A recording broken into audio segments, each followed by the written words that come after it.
Bom, eu gostaria de começar primeiro agradecendo à CPFL, espero que a minha pronúncia esteja correta, por ter me convidado e por ter tornado esse evento possível. Muito obrigado a todos por estarem todos aqui depois de um dia árduo de trabalho. Gostaria de agradecer também àqueles que estão online também assistindo essa palestra. E eu gostaria de pedir desculpas por não falar português, eu vou falar em inglês. Eu sempre me sinto, quando sou convidado para falar num país de outro que fala outra língua, seria muito bom se eu pudesse falar a língua daquele país, mas infelizmente eu não falo português, então vou ter que falar inglês mesmo. É sempre difícil saber como começar a falar sobre filosofia. Filosofia é uma palavra estranha, aliás, é uma palavra que eu não gosto muito. Embora a minha vida profissional sempre tenha girado em torno da filosofia, tem uma história sobre duas pessoas fofocando, estavam no ônibus fofocando, e uma pessoa estava reclamando que a vida é terrível, que ela havia perdido o emprego, que estava tendo dificuldades com os filhos, assim por diante. Aí a outra pessoa responde, bem, você tem que ser, sabe, não pense sobre os seus problemas, seja um filósofo. Então, esse é um aspecto de filosofia, ou seja, aquela ideia que faz com que a filosofia faz com que você encare de forma estoica os problemas cotidianos e pense em coisas mais, mais complexas. Eu não concordo com isso. Eu acredito que quando as coisas estão erradas ou meus filhos são um desapontamento, eu não acredito que a filosofia seja uma solução. Eu prefiro, como eu digo isso em um dos meus livros, eu prefiro o termo engenharia conceitual. Assim como engenheiros estudam estruturas físicas, estruturas de pontes e rodovias e aviões, e filósofos também estudam as estruturas do nosso pensamento, o que isso significa, as categorias que usamos à medida que pensamos sobre nós mesmos, sobre os outros, falamos sobre razão, sobre emoções, sobre paixão, conhecimento, objetividade, verdade, todas essas ideias levam à reflexão e sabemos que podemos começar a pensar o que isso significa. Uma das grandes perguntas no mundo ocidental foi a pergunta de Pôncio Pilatos. Ele perguntou o que é a verdade? E também é uma pergunta com a qual eu lido desde que eu comecei nessa profissão. E algumas perguntas referentes à filosofia são muito áridas. Há uns 10 minutos eu fiquei um pouco assustado quando alguém me disse que o café filosófico aqui tem tido 3 palestras um pouco antes da minha, e as 3 eram sobre sexo, as 3 palestras anteriores à minha. É muito difícil falar sobre a estrutura de conceitos e ideias se você faz uma palestra depois de 3 pessoas que haviam falado sobre sexo, e todo mundo se interessa por sexo, até alguém da minha idade, claro. E numa época, eu tinha bastante interesse no sexo, eu até escrevi um livro que, não me lembro o nome, acho que é livro Luxúria, mas alguém conhece esse livro em português? Bom, foi eu que escrevi, eu reconheço.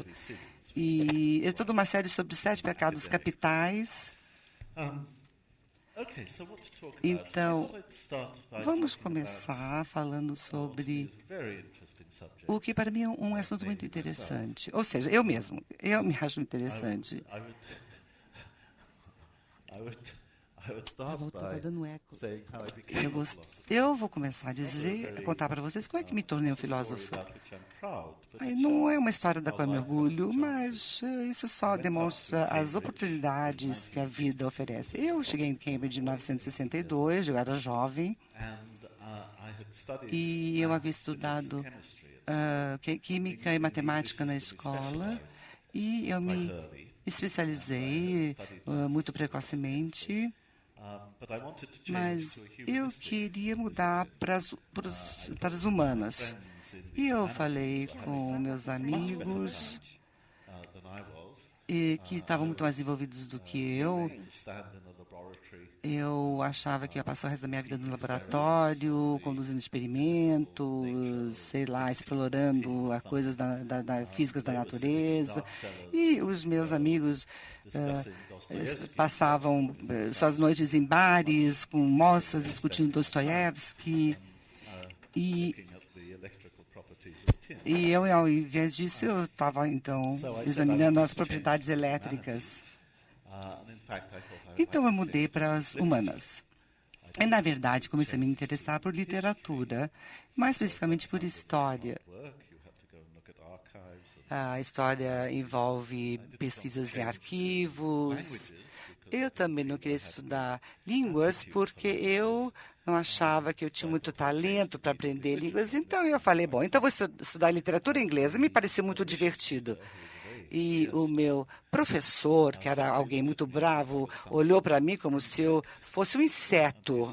E ele falou, você não pode se especializar em literatura inglesa, você vai detestar em literatura. Você tem que ir para ciências morais. Aí eu perguntei, o que são essas ciências morais? Bom, basicamente, as ciências morais era o termo usado pela Universidade de Cambridge, que significava filosofia. Ou seja, ele sugeriu que então que estudasse filosofia. Mas eu continuava não sabendo o que era filosofia. E aí, pela primeira vez, quando eu comecei a ler filosofia, que eu descobri Hume, Descartes, Plato, Aristóteles, os grandes filósofos. E eu me apaixonei. Porque você pode ser mal educado com qualquer filósofo. Você pode dizer para o filósofo, esse teu argumento não funciona, não presta. E alguém vai dizer, não, o argumento talvez tenha que seja mais refinado. Então, um filósofo pode ser uma pessoa muito difícil, cética, e principalmente quando você é um adolescente. E aí isso era muito bom, eu me motivei muito. Não é que o professor me mandava calar a boca ou não mandava que eu ficasse quieto. Na verdade, eu fui sempre assim, o professor sempre me encorajava a fazer perguntas e discutir e realmente duvidar. E, bem, eu me tornei, então, uma pessoa que questionava muito. Então, e o valor desse tipo de educação, a educação que eu tive? Eu gostaria de pedir desculpas ao Luiz, que me trouxe aqui, porque eu vou repetir uma história que eu contei a ele ontem, mas essa minha história vai ilustrar algo muito importante sobre educação e sobre filosofia. E essa é uma história real. Isso se relaciona à educação da minha filha. A minha filha estava numa escola ótima em Oxford, e eu fui professor em Oxford também durante muitos anos, quando meus filhos estavam crescendo. E aí minha filha chegou em casa um dia, ela tinha uns 15 anos na época, e ela disse, eu detesto ciências. Eu não vou mais estudar ciência, acabou. Aí eu disse a ela, bom, que pena, porque embora eu tivesse abandonado a ciência, eu tinha muito respeito pela ciência, havia lido muitos artigos científicos. Aí eu falei, bom, que pena que você não gosta de ciências, qual é o problema? E ela respondeu, eu não entendo ciências. Aí, bom, o que você não entende das ciências? Bom, os alunos haviam sido obrigados a resolver um problema que envolvia um pêndulo, e se tiver algum engenheiro aqui na sala da CPFL, vocês vão entender o problema que eu vou descrever agora. Essas crianças tinham que resolver a velocidade do pêndulo aí numa das pontas da sua flutuação. Então, elas teriam que calcular a velocidade do pêndulo. E as crianças foram ensinadas sobre a energia potencial do pêndulo à medida que estava parado e tinham que calcular a energia enquanto o pêndulo balançava. E aí essas crianças tinham que calcular essa tal da velocidade do tal do pêndulo. Bom, e a força gravitacional, etc. Bem, aí eu disse a ela, bom, qual é o problema? Aí minha filha respondeu, eu não entendo o que é essa energia. Não existe energia, não há nada em cima desse pêndulo. Quando o pêndulo não estiver se movendo, não tem energia. Então, qual que é essa energia em potencial? E qual é a energia cinética quando esse pêndulo se move. Eu não entendo nada, disse ela. Aí eu disse a ela, você perguntou ao professor o que era? E ela respondeu sim. E aí o que o professor respondeu? O professor respondeu, vai lá e resolva essa equação, o problema é seu. Bem, bom, isso é totalmente errado, não é? É totalmente errado. A pergunta da minha filha é uma pergunta muito boa, mas e o conceito de energia usado naquela equação do pêndulo não estava disponível àqueles que inventaram o pêndulo. Os primeiros estudos científicos sobre o pêndulo provavelmente começaram com Galileu. Talvez um pouco antes, mas certamente começou com Galileu, que foi a primeira pessoa que observou que aquele período, ou seja, o tempo em que o pêndulo se movia era correspondente à sua massa, independente do ângulo no qual ele se movia. Então, havia essas propriedades do pêndulo. O pêndulo, então, foi estudado por Huygens, Leibniz, Newton, Isaac Newton, Euler, e no século XIX, mais uma vez foi estudado, e por volta de 1870, o conceito de energia, que a filha estava querendo entender, foi só aí que esse conceito se tornou uma propriedade da física, ou seja, esse conceito na verdade, apareceu no fim do século XIX. Depois apareceu a energia eletromagnética, a energia termodinâmica, ou seja, as equações entre energia de calor. Ou seja, a minha filha foi apresentado ao conceito que demorou 250 anos para ser desenvolvido. Ou seja, ela não sabia do que se tratava. O professor simplesmente falou, escuta, vire-se, faça a tal da equação. Ela não sabia do que se tratava. Bem, como a minha filha não conhecia a história do pêndulo e esses grandes cientistas e filósofos argumentaram sobre o valor de energia. Por exemplo, eles discutiam o que era a força e o momento da energia. Bom, tudo isso era discutido. Então, existe toda uma história de muitos anos por trás da energia. Ou seja, muitas pessoas não entenderam esse conceito clássico dessa energia. Em um certo momento, apareceu, então, o entendimento sobre a massa e a energia, e me parecia chocante que uma educação proibia que um aluno fizesse o tipo de pergunta que a minha filha havia feito. Uma das vantagens da filosofia e uma das vantagens da história das ideias, da filosofia das ideias, é que abre a mente dos alunos para que eles se deem conta das dificuldades envolvidas mesmo no conceito mais simples. Por exemplo, imagine as propriedades do mundo, onde não haveria uma história. Ou seja, se os alunos aprendem os conceitos, então eles vão ter uma vida, uma história, um padrão de descobertas, um padrão de refinamento, um padrão de mudanças. E aí os alunos vão lembrar algo muito importante sobre nossas mentes e, eventualmente, sobre as nossas vidas e as nossas políticas, porque eu acredito que uma das ideias políticas mais perigosas é a ideia que a nossa maneira é a única maneira possível e nós somos as únicas pessoas razoáveis, nós somos as únicas pessoas que acertam, ou seja, muitas pessoas acreditam que a sua maneira é a melhor maneira, então eu acho que abrir a mente para outras maneiras de pensamento, que é uma coisa que a filosofia e a história da filosofia faz, isso é algo extremamente importante para a educação. E sem essa abertura de mente, pense no risco que nós corremos. Digamos que a minha filha, como seus colegas, havia dito, tudo bem, eu posso resolver essa equação. Eu vou lá, vou resolver a equação, a professora vai me dar um 10, vou passar a prova, e daí eu vou me formar, vou ser uma médica ou advogada, ou seja, vou atingir um sucesso profissional, etc.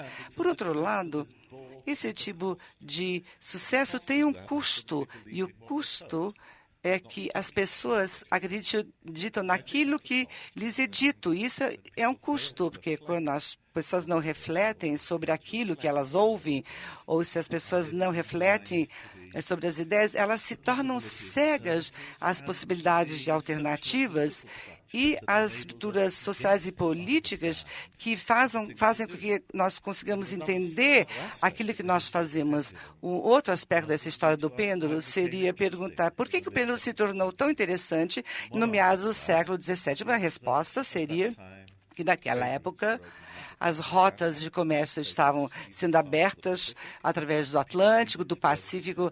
As pessoas podiam calcular o tempo quando estavam navegando nesses mares. Ou seja, podiam também calcular a longitude, os meridianos de Greenwich, etc. Tudo isso podia ser calculado. Então, as pessoas precisavam de um dispositivo que lhes dissesse o tempo que estava ocorrendo enquanto estivessem navegando. Então, o pêndulo realmente suscitou muito interesse por causa dos desenvolvimentos culturais, econômicos e históricos. E a ciência sempre atende às necessidades de qualquer geração e também ajuda as pessoas a lidar com os fatos que acontecem. O Sócrates disse que uma vida não examinada não vale a pena viver. Hegel disse que filosofia é a rainha das ciências. Nós, filósofos, adoramos ouvir isso, nós adoramos saber que a filosofia é a rainha das ciências. Mas isso pode parecer como se fosse um dentista dizendo que a única vida que vale a pena viver seria uma vida onde você está sempre escovando seus dentes. E claro que isso não é verdade. Então, por que Hegel achava que a filosofia era a rainha das ciências? Bom, se a gente fosse perguntar na internet quem é a rainha das ciências, as pessoas diriam que isso é a física, talvez matemática ou física matemática. Por que Hegel dizia que a filosofia era a rainha? Bom, ele pode ter tido algumas razões não muito boas, mas ele tinha razões boas também.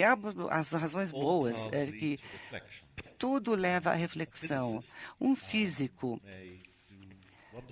pode fazer trabalho maravilhoso, baseado em conceitos específicos, mas, eventualmente, ele vai usar palavras como energia, tempo, entropia em suas reflexões sobre sistemas físicos.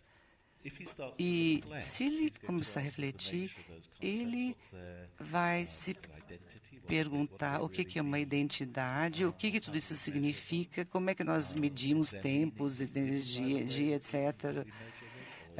Esse significado vem daquilo que a gente mede. Então, essas são todas perguntas filosóficas, ou seja, os conceitos se tornam assuntos de interesse, e isso é uma característica da filosofia. Uma metáfora para explicar tudo isso seria, por exemplo, quando você olha o mundo, você olha o mundo de acordo com várias categorias, você olha o mundo com vários pensamentos.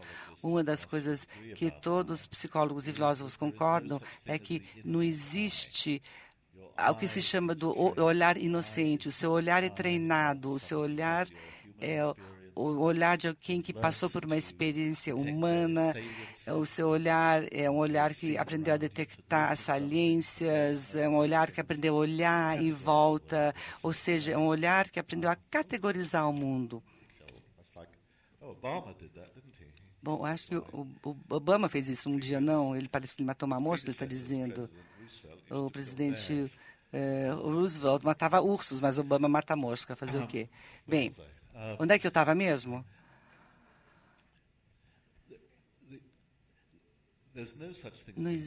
Ou seja, não existe um olhar inocente.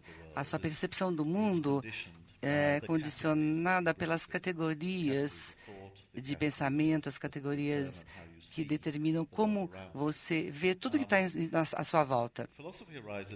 A filosofia aparece quando essas categorias são sujeitos. Você presta atenção naquelas lentes através das quais você enxerga o mundo. As lentes são as ideias preconcebidas, são tradições, são hábitos, culturas, são as coisas que você naturalmente usa para interpretar o mundo. Tudo isso, todas essas coisas se tornam assuntos para reflexão. Eu acho que nós somos seres que refletimos de forma natural. Alguns de nós refletimos sobre outros. Eu reflito muito, porque por conta da minha profissão, mas eu acredito que ninguém é tão inocente que acha que pode achar que a sua maneira de perceber o mundo é a única maneira. Bom, nós temos que nos perguntar qual é a justificativa para as categorias que temos. Existem alternativas. Essas categorias poderiam ser melhores, poderiam ser refinadas, poderiam ser mais claras.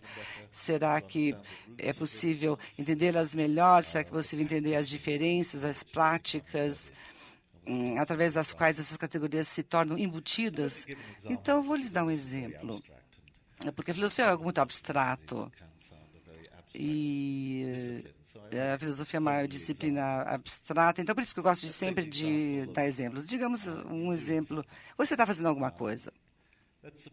Digamos que, vamos contar uma história, digamos que você é uma mulher e você tem uma amiga chamada Betty, e Ana e Betty, vocês estão fazendo um bolo. Estão em casa, a Ana é uma excelente cozinheira, ela pediu que a Betty viesse ajudar lá a fazer o bolo, então vocês estão fazendo esse bolo, as duas juntas. E digamos que a razão pela qual a Beth gosta de fazer um bolo com você é que ela quer pegar esse bolo e usá-lo para seduzir o seu namorado. O namorado da Ana. Ou seja, a Beth está olhando para o namorado da Ana e quer fazer esse bolo porque quer seduzir o Afonso, namorado da Ana. E a Beth, então, vai pegar esse bolo e vai dar para o Afonso quando a Ana não estiver por perto e vai tentar seduzi-lo. Bom, ela vai, então, vai tentar catá-lo pelo estômago. Bom, e o que acontece quando você fica sabendo disso? Você vai se sentir ofendido, você vai se sentir destruída, você vai se ressentir dessa situação, não é? Você vai se sentir traída, sua amiga te traiu, ela fingiu que estava fazendo alguma coisa com você, mas, na verdade, ela está fazendo alguma coisa contra você. É muito ruim, né? Bom, você vai ficar com muita raiva, você vai se sentir traída, você vai você não vai mais sentir confiança na tua amiga, ou seja, o seu mundo acabou. A Beth não é mais sua amiga, não me lembro mais se a Beth ou a Ana, enfim. Bom, essas atitudes, ou seja, esse senso de injustiça, esse desapontamento, esse sentimento de traição, são sentimentos muito específicos. Você não pode sentir isso em relação a uma coisa. Você pode ficar muito bravo quando o computador não funciona, mas o seu computador não está te traindo. Você meio que achar que seu computador está te traindo, sim, mas nesse caso, então, você vai pegar o computador e jogar no chão se você tiver com tanta raiva assim. Mas isso não é uma reação muito boa. Você vai provavelmente se sentir um pouco ridículo segundos depois de ter jogado o computador no chão, não é? Por outro lado, você se sente justificado quando você tem esse tipo de reação por causa dessa traição. Alguns filósofos acham que isso é algo irracional. Eles vão dizer, nós somos seres humanos complicados. Nós temos sistemas fisiológicos altamente complicados. Não existem células, ou seja, o que o Aristóteles chamava de um animal adamado. Aquele animal animado é uma versão mais complicada do computador, ou seja, ele funciona de acordo com as leis físicas, ele funciona de acordo com a evolução. É uma fantasia achar que você pode fazer aquilo que não foi previamente programado para você fazer, né? Pela genética, por exemplo. E então esse grupo de ideias associadas com liberdade, isso é uma ilusão. O mundo é um lugar determinista, ou seja, nós estamos com problema de som aqui, peço desculpas. Achei que fosse uma cobra que ele está dizendo, mas realmente o som está com algum problema. Bom, e como é que você equilibra tudo isso? Por um lado, nós como um ser humano normal, eu estou detestando o que a Beth fez, eu gostaria que a Beth sofresse pela sua traição, então você se sente decepcionada e você quer se vingar, basicamente. Ou seja, porque é por ela ter tentado roubar o Afonso, seu namorado. Mas isso é uma reação humana. Por outro lado, a história intelectual te diz que essas reações humanas não são apropriadas. São, por exemplo, você não pode culpar o tempo por alguma situação que ocorre. Ou seja, você não pode se decepcionar com uma falta de chuva, por exemplo. Então, como é que você equilibra tudo isso? Nós temos essas reações interpessoais que têm a ver com responsabilidade, com gratidão, com justiça, injustiça e etc. E nossas categorias intelectuais fazem com que isso seja muito difícil de ser sustentado. É muito difícil proteger essas categorias, defender essas categorias quando a gente pensa quando a gente pensa de nós mesmos sobre um ponto de vista mais objetivo. Quando lidamos com aquilo que acontece conosco. Por exemplo, existe uma pergunta na filosofia do direito. Nós olhamos as pessoas como sendo... Tem o Peter Strawson, um filósofo, disse que as pessoas deveriam ser geridas, treinadas, curadas. O que se faz com as pessoas? Ou as pessoas são pessoas para as quais devemos mostrar gratidão, ou, enfim, raiva, enfim. Essas são todas emoções humanas. O Rawson dizia que a metafísica do determinismo e a metafísica das causas não faz com que esses sentimentos sejam irracionais. E isso é algo muito complexo, tem muitas filosofias e muitos filósofos não concordam com isso, mas me parece muito interessante do ponto de vista intelectual, mas também porque existe um elemento prático aqui, como à medida que os neurofisiologistas aprendem mais sobre o funcionamento da mente, existe toda uma visão diferente sobre as atitudes. Então, por exemplo, digamos que eu seja a Beth, essa é uma história que eu contei, e eu estou querendo roubar o namorado da Ana, fingindo que eu estou fazendo um bolo junto com ela. Então, eu vou dizer para a Ana, olha, Ana, sinto muito, eu sou assim, meus genes são assim, eu roubo o namorado mesmo. E não põe a culpa em mim, põe a culpa em Deus, porque a minha formação genética é essa. E, então, talvez a neurofisiologia vai levar a uma mudança de cultura, onde a Ana vai concordar com a Beth e vai dizer que a Beth tem razão, e, enfim. E aí o filósofo vai perguntar, mas será que isso seria uma melhoria? Será que isso seria um novo tipo de vida humana?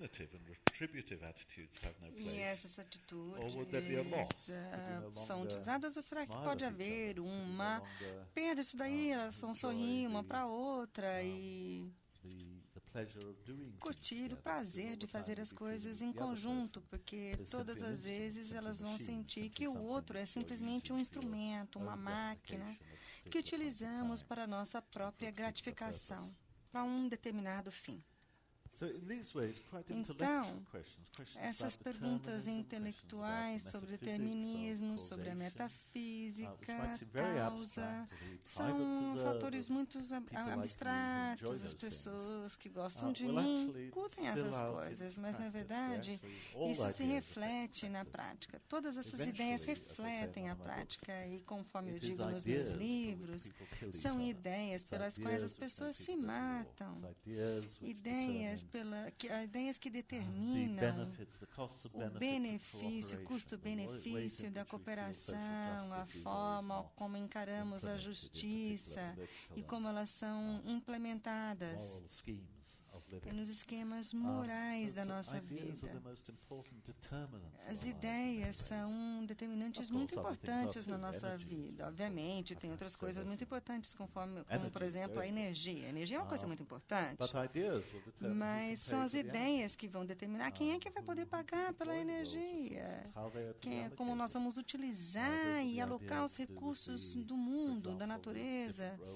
Por exemplo, diferentes papéis do mercado e das políticas, de estruturas sociais e políticas nas quais somos inseridos. Nos anos 80, observamos uma mudança muito interessante no clima das ideias. Na verdade, em 79, nos anos 80, repentinamente tivemos um consenso, uma visão que todos nós tínhamos em conjunto, uma visão que criamos na ideia do estado do bem-estar comum. Todos nós ficávamos juntos e as pessoas mereciam, se elas não conseguissem pagar, elas mereciam receber educação grátis, tratamento médico sem custo. E essas dependências vinham do nascimento até a morte. Essas são ideias que foram geradas na Europa antes da Segunda Guerra Mundial, mas que ganharam ritmo depois. E em 79, com a chegada da senhora Thatcher no governo da Grã-Bretanha, essa é uma parte da história que eu conheço, aí algumas pessoas começaram a dizer que a ganância era uma coisa boa. Isso aconteceu nos Estados Unidos, mais ou menos na mesma época, com a chegada dos republicanos e o Ronald Reagan. E o contrato privado tornou-se sacrossanto. A ideia de que simplesmente poderíamos ter átomos individuais egoístas, pessoas individualistas, sem identificação com a sociedade, com a cultura ao seu redor, com a política, agentes livres, individuais, e os arranjos sociais em torno desses agentes livres, tentando maximizar seu próprio lucro, prazer, bem-estar econômico, através da troca livre do comércio entre uns e outros. Isso tornou-se a ideologia do mercado. É uma mudança muito grande de ver as pessoas como elementos de uma cooperação social e passamos a ver as pessoas como átomos individuais. Obviamente, a ideia não era totalmente nova, a ideia de que as pessoas são agentes individuais. Thomas Hobson, em meados do século XVII, mas foi uma época de uma guerra civil. E nós podíamos ver como é que as pessoas estavam envolvidas numa guerra de todos contra todos. E por que isso aconteceu em 79, então? Eu acho que os termos de cooperação começaram a parecer errados para as pessoas que achavam que a quantidade com a qual eles estavam contribuindo era muito mais do que a quantidade que eles recebiam. Então, nós, os ricos, podemos ignorar os pobres. E isso acabou se tornando um conjunto de ideias que são apresentados após o trabalho de John Rawls, voltado mais para uma política social. E, basicamente, isso estabeleceu um meio propício para essa discussão e mudança de perspectiva, que eu acho que tem que ser entendida de um ponto de vista histórico. E, ao mesmo tempo, tínhamos livros sendo publicados de várias disciplinas diferentes. E então, por exemplo, Richard Dawkins escreveu o livro O Gênio Egoísta. Eu acho que isso ocorreu em 76, mais ou menos na mesma época sobre a qual estou falando aqui. Na verdade, o título é bem tolo, porque os genes não são egoístas. Eles vêm e vão. Aqueles que vêm são aqueles que encontram um nicho nos animais e na sociedade, num grupo de outros animais. Nós não somos animais solitários, somos animais sociais.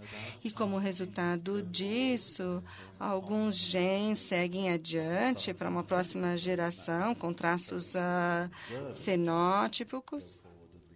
Eles, então, seguem adiante e se tornam mais comum numa próxima geração. Não há nada na teoria de Darwin que fale sobre isso. Falamos só sobre a vantagem reprodutiva. E esse é um conceito estatístico daquilo que segue para a próxima geração. Então, não há uma teoria da sociedade humana onde as pessoas que reproduzem mais são aquelas que sejam mais egoístas. Mas isso frequentemente é observado ao contrário. As pessoas... O egoísmo, na verdade, não é um traço adaptativo. E isso acontece porque, como seres humanos, nós criamos nichos e monitoramos o comportamento um dos outros. Se você for egoísta, por exemplo, com uma pessoa na minha história que estava explorando o outro para roubar o namorado da amiga, se você agir assim, você não vai se dar bem na sociedade que funcione bem, numa sociedade onde as transações são repetidas e nós temos um dispositivo de monitoramento para verificar quem é cooperativo e quem não é. E as pessoas que não agem corretamente acabam se isolando. Então, não tem nada na teoria para justificar essa teoria. E o fato de que esse aspecto peculiar, histórico, estudando ideias em relação à matriz e à matriz socioeconômica, é uma das coisas que pessoas como eu gostam de fazer. Às vezes nós fazemos isso de uma forma ruim, às vezes fazemos bem, sempre tentamos fazer bem, mas às vezes nós conseguimos fazer bem. Mas há vários outros aspectos da filosofia sobre os quais eu poderia falar. Agora já são 10:08 e as pessoas que sabem como é que deveria estar o meu tempo, eles poderiam dizer quanto tempo eu posso continuar falando, se eu deveria parar de falar para nós podermos fazer perguntas e respostas. Então, vocês gostariam que eu continuasse falando? Vocês querem que eu continue falando? Eu não estava conseguindo ver os horários, então não tinha nenhum sinal de alguém falando, pelo amor de Deus, para de falar, fica quieto aí, ou então, por favor, continue falando. Desculpa, gente. Então, tá bom. É para continuar? Vou continuar mais um pouquinho. Eu vou continuar falando sobre mim mesmo.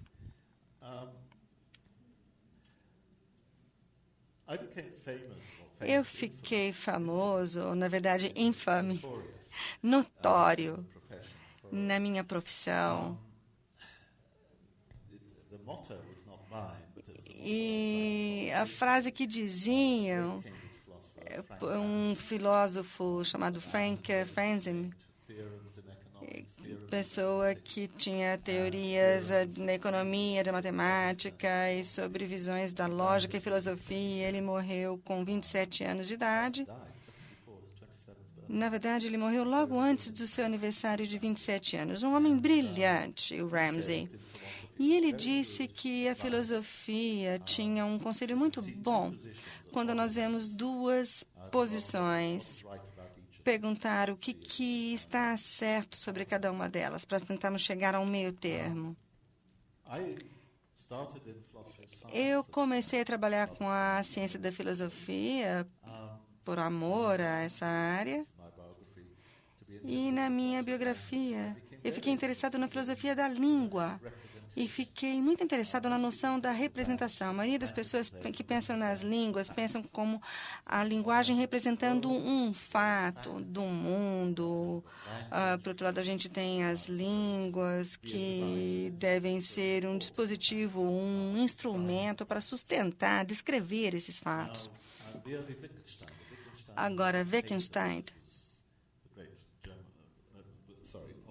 foi um grande filósofo austríaco, com um livro escrito em 1916, 1921. O primeiro livro deles, na verdade, apresentava a língua como uma forma de fotografar o mundo, uma forma de descrever o mundo. Era uma teoria pictorial. Há uma história muito famosa do Wittgenstein explicando suas ideias para um economista marxista chamado Schaffer. E Pierre Schaffer, que era um napolitano de Nápoles, fez um gesto que eu acho que era algo assim, como que eu estou fazendo aqui. E ele virou para o Wittgenstein e falou: o que é que isso representa? E, obviamente, o Wittgenstein se deu conta de que esse não era o único uso da linguagem. Ela não é utilizada para descrever ou representar as coisas, mas ela também é utilizada para expressar reações, dar uma voz à reação às coisas. Dizendo, por exemplo, não faça isso. Isso pode ser o equivalente de expressar uma rejeição, um desgosto com um gesto de alguém. Pode indicar que eu estou em dor, com dor. Esse pode ser o equivalente linguístico da gente expressar a dor através de um gesto. Ou uma insatisfação. Então, ele fazia um uso expressivo da linguagem, que não era para descrever nada, mas para descrever as coisas. E, na verdade, isso utiliza uma ideia já antiga da filosofia, que foi muito prominente no século XVIII, de um filósofo escocês, Adam Smith, e depois deles, Immanuel Kant, que via vários usos da linguagem que pareciam descrever aspectos da realidade, simplesmente em termos de expressão, de emoções ou atitudes ou outras reações à realidade. E o grande campo de batalha para essas ideias era a ética. Então, se eu dissesse que uma coisa era ruim ou boa, que era sua obrigação, ou que eu tinha o direito a alguma coisa, então eu poderia tentar conduzir um aspecto da realidade do mundo representando alguma coisa sobre aquela situação, ou simplesmente colocar voz, dar voz a uma situação, a uma reação. Então, se eu disser que eu tenho o direito de ter propriedade a esse pedaço de terra, será que isso está descrevendo alguma coisa? Está simplesmente dizendo que eu vou tentar ter posse desse pedaço de terra, eu vou expressar uma abordagem prática ou alguma coisa mais como uma emoção. Então, nós temos essas duas posições em contraposição. Platão achava que o bom, o ideal, era o conhecimento que ficava disponível apenas para os eleitos. Aí o cristianismo veio e dizia que até mesmo uma pequena criança podia ter acesso ao que era bom, desde que eles fossem puros.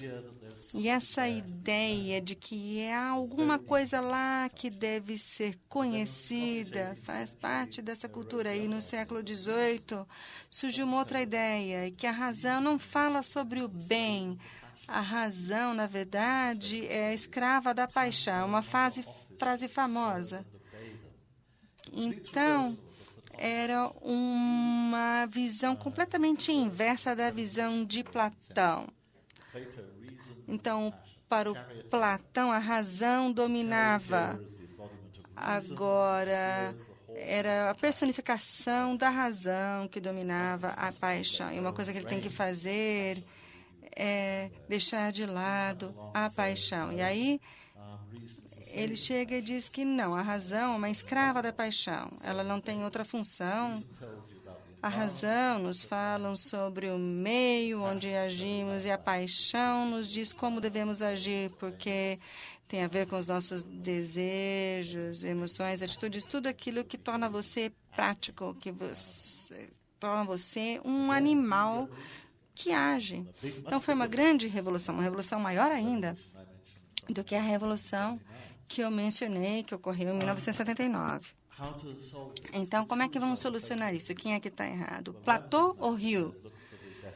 O marxismo dizia que devemos procurar o melhor dos dois lados. Então, eu disse que eu deveria fazer alguma coisa em relação a isso. Então, eu me simpatizava com Hume nesse sentido. Eu não sou um escocês, mas eu fui criado bem perto de Edimburgo, na Inglaterra. Então, minha posição era que o Platão era um elitista, um racionalista, ele não gostava de artistas, ele queria banir a arte do público. E eu não me sentia muito atraído por isso, mas o Hume, se você nunca leu, há um livro, se você nunca leu um livro de filosofia, tem um livro que você deveria ler. Esse livro deveria ser o Diálogo de Hume em relação à religião, que é o único livro de filosofia que tem uma linguagem divertida. Eu gosto de pensar que o meu dicionário de filosofia é o único dicionário divertido. E eu tento colocar algumas piadas lá, algumas brincadeiras. Mas o livro de Hume é o único livro genuinamente divertido sobre a filosofia, numa tradição ocidental.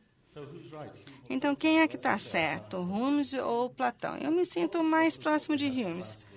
Mas vários filósofos tinham algumas objeções a Hume. Eles diziam que ele tinha uma mera atitude, desejo, tinha desacordos morais. Então, é uma questão de persuasão. E isso quer dizer que, se falássemos, por exemplo, de direitos humanos, na verdade, estávamos expressando uma preferência, uma mera preferência, um mero desejo. Não estávamos ali discutindo um argumento que tivesse peso. Mas eu gostaria de dizer, será que nós não podemos apoiar as ideias de Hume e tentar ainda assim segurar alguma coisa, encontrar um lugar comum, encontrar um meio ponto entre a posição, as ideias de Hume e de Platão? Eu acho que isso é difícil e tem alguns problemas técnicos. Por exemplo, a teoria da verdade, a teoria da representação. O que está lá na mente que vai ser representado? Então, nós temos uma coisa que parece ser um antagonismo entre as duas coisas, mas para ajustar as nossas mentes e encontrar o melhor desses dois lados pode levar ao tipo de coisa que a gente vê em publicações, em revistas, e que tornam...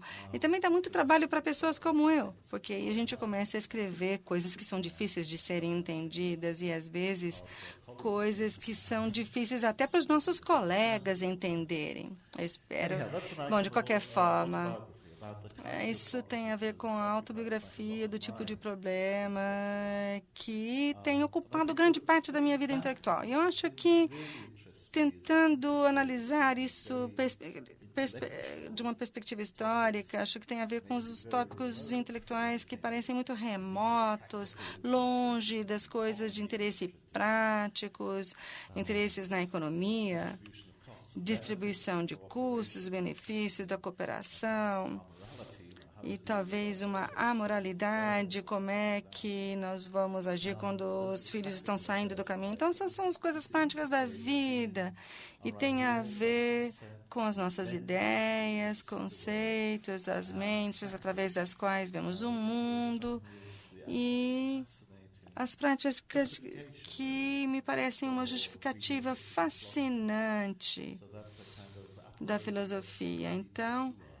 essa é uma autobiografia e uma desculpa pela vida que ele levou, e isso também ela acaba sendo um pedido de desculpas pela minha própria vida.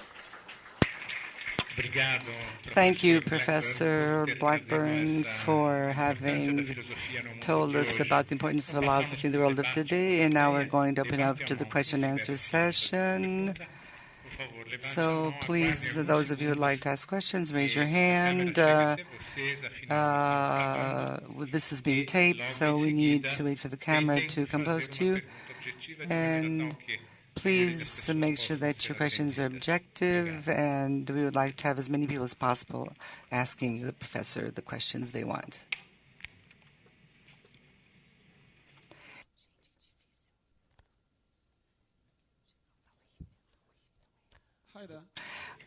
Olá. Eu vou fazer uma pergunta em inglês, se o senhor não se incomodar. Por favor, sinta-se à vontade. Muito obrigado por sua apresentação.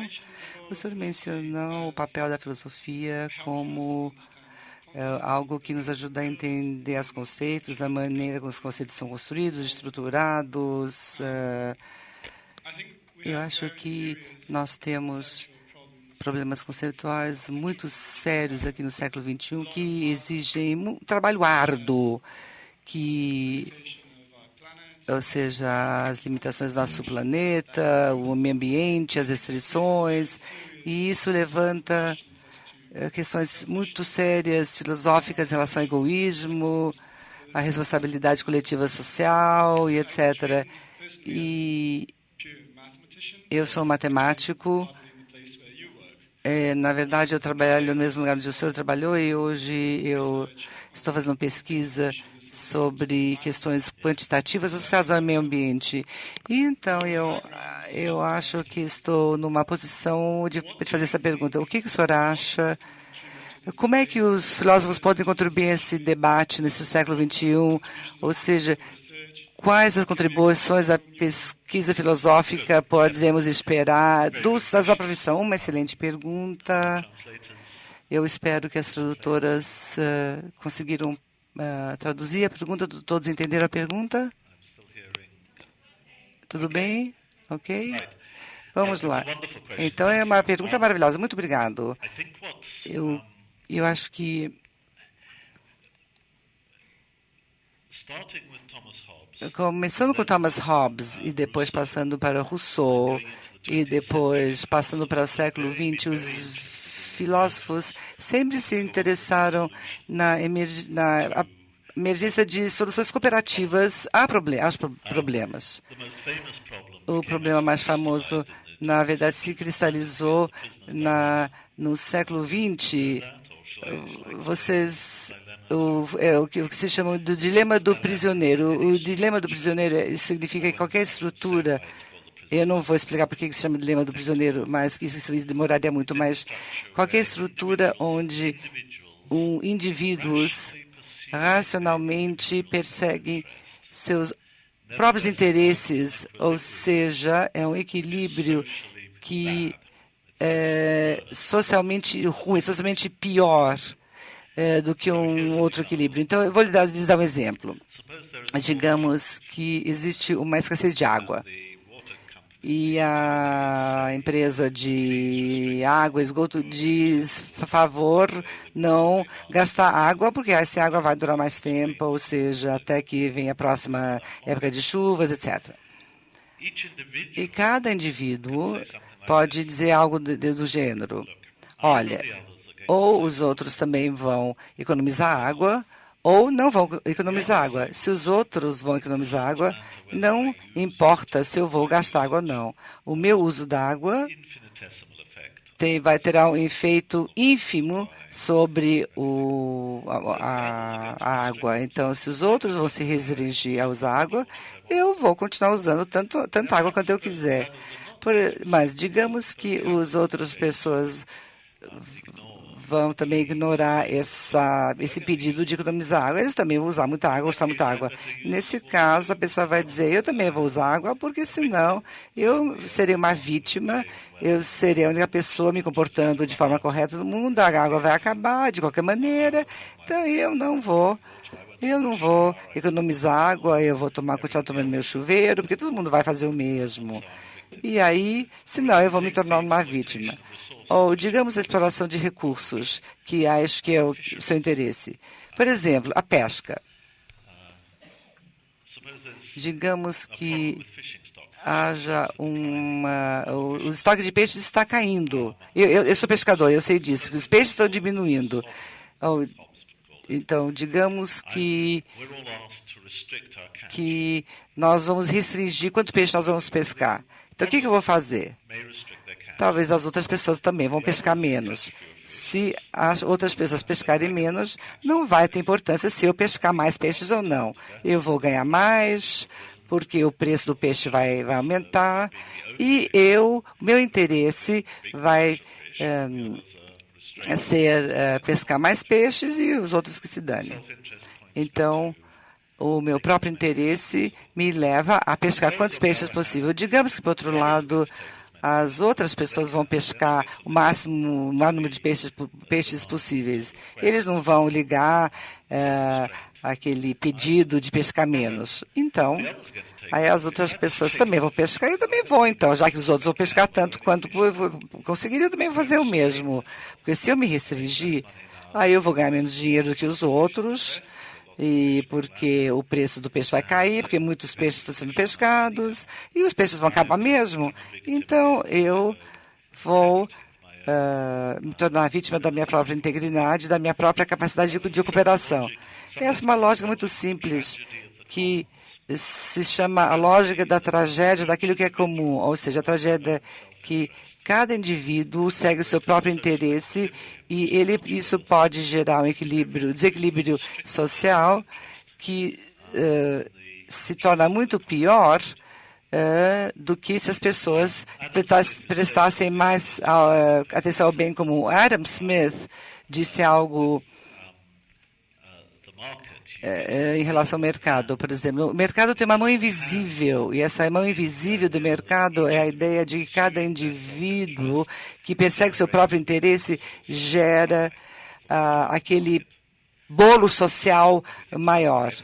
Ou seja, todo mundo vai sair ganhando porque nós maximizamos a alocação de recursos e temos um comércio que traz vantagens para todos. Isso faz com que o mundo se torne socialmente melhor e o bolo continue a crescer. A tragédia dessa raciocínio é o contrário. Ou seja, é aquele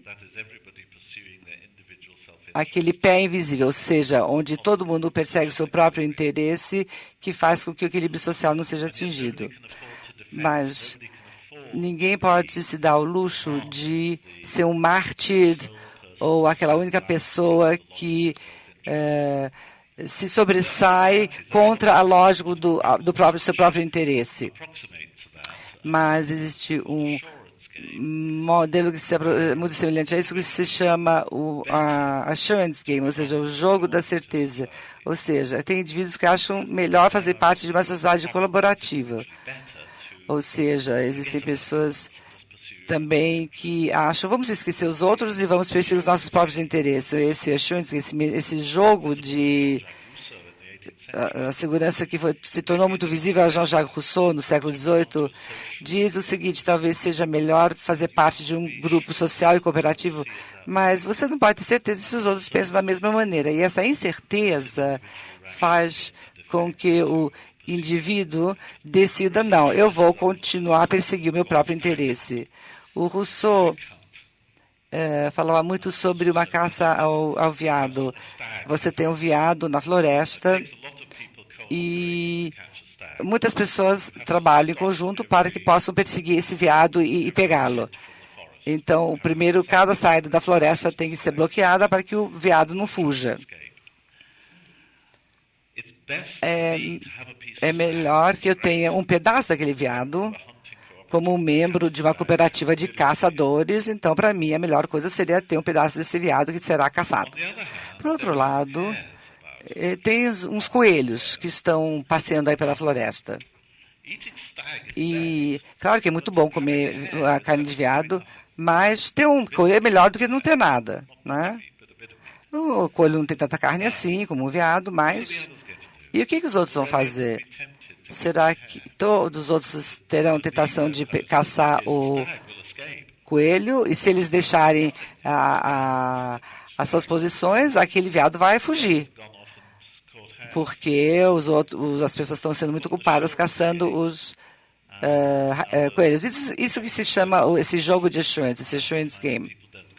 Bom, muito frequentemente as pessoas não cooperam, elas simplesmente vão caçar o coelho porque essas pessoas não têm certeza se os outros vão cooperar também. Eu acho que uma política de energia no século XXI vai ser muito difícil de ser estabelecida. Vai ser muito difícil de chegar a um acordo. Os insucessos já mostraram que, basicamente, nós estamos naquela lógica que a qual o Rousseau se referia. Ou seja, algo pode ser muito bom para o mundo, seria melhor para o mundo se nós restringirmos o uso da energia, ou seja, o uso de óleo, enfim, petróleo. Nenhum país será motivado a parar de usar petróleo, a menos que tenha certeza que outros países vão seguir. Digamos que a energia solar é mais cara do que o petróleo. A energia solar é algo muito caro e os painéis fotovoltaicos são caros. Bem, será que a Grã-Bretanha ou o Brasil... O Brasil pode dizer o seguinte: eu não me importo o que os outros países vão fazer, nós vamos investir apenas em tecnologia de energia solar. Isso não vai acontecer, porque a energia solar é mais cara, o país vai se tornar mais pobre, porque os outros países vão continuar usando hidrocarbonetos, porque os hidrocarbonetos são mais baratos. Então, o uso da energia solar apenas vai levar à pobreza. Então, tem que existir essa certeza que os outros países também vão seguir esse mesmo raciocínio. Bom, como é que pode ter certeza que isso vai acontecer? Bom, muitos filósofos já sabem disso há muito tempo. Eles dizem o seguinte: Machiavelli, acho que já notou isso, ele disse o que ele chamava de príncipes, ou seja, na verdade, governos. Ele sempre disse, Machiavelli diz o seguinte: os governos se comportam de forma muito pior do que os indivíduos. Isso já dizia Machiavelli. Bom, se você disser isso a uma plateia... Bom, eu falei isso para uma plateia de pessoas que incluíam o príncipe Charles da Inglaterra. Eu disse isso mesmo. Eu falei, olha, os príncipes sempre funcionam de forma muito pior do que o setor privado. Ou seja, os indivíduos podem fazer um contrato e seria muito ruim se eu fosse a única pessoa a quebrar o contrato, porque nunca mais ninguém vai confiar em mim. Ou seja, as pessoas têm que reagir umas com as outras. Digamos que meu contrato diga que aquilo que eu vou fazer se tornar imediatamente claro se eu desempenhei aquilo ou não. E o meu contrato tem que dizer se aquilo que eu desempenhei terá algum benefício para as pessoas. E se isso não acontecer, talvez eu seja punido, talvez eu vá até a prisão. Mas o mundo não é assim. O governo pode assinar o Tratado de Quioto e sair da sala e absolutamente não seguir aquilo que o Acordo de Quioto estabeleceu. O presidente, o primeiro-ministro, só sofrem se os eleitores se sentem traídos. Mas se nós formos o único país que vai cumprir com o acordo e se os outros países não cumprirem com o acordo, então isso vai criar dificuldades, ou seja, a dificuldade de buscar uma solução cooperativa para esses problemas. Claro que tudo isso pode ser modelado de forma matemática, a teoria matemática é a modelagem desse tipo de problema, mas a dificuldade de achar uma solução cooperativa para todos esses problemas é uma dificuldade muito grande, é muito maior numa dimensão política internacional do que numa dimensão privada. No setor privado, sabe-se que os custos de quebrar um contrato ou o custo do não cumprimento de alguma coisa é enorme, porque os governos respondem aos seus eleitores. Então, os eleitores vão notar se nós nos comportamos de uma forma ou outra, mesmo se uma solução cooperativa seja a melhor solução para o mundo. Mas um equilíbrio cooperativo é algo extremamente difícil. Bom, isso tem sido discutido por filósofos por muitos séculos. Então, existe literatura, existe uma sabedoria, digamos assim, sobre esses assuntos. Temos uma solução? Bem, a solução original a esses problemas foram levantados pelo Thomas Hobbes, que disse para achar soluções cooperativas temos que ter um governo mundial soberano. Isso não vai acontecer, claro, porque isso é impossível a nível nacional. A Grã-Bretanha odeia a Europa.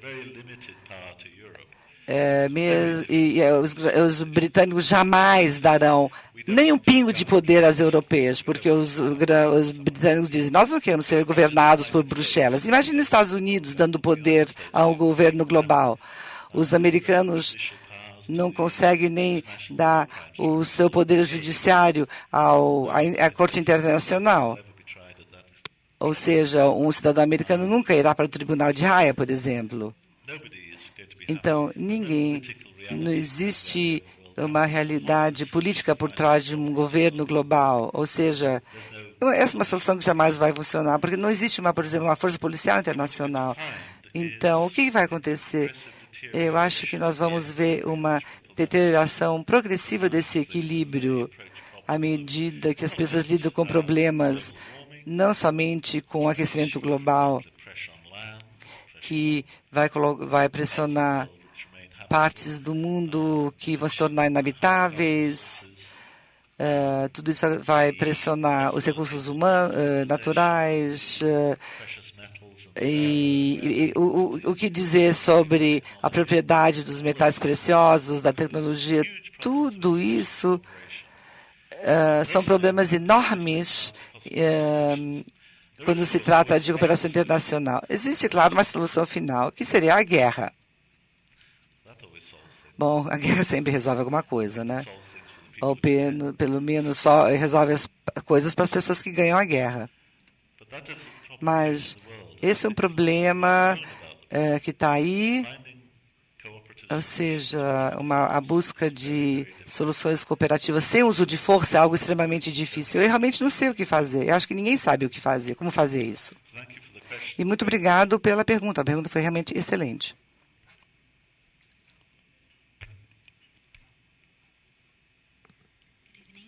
Boa noite.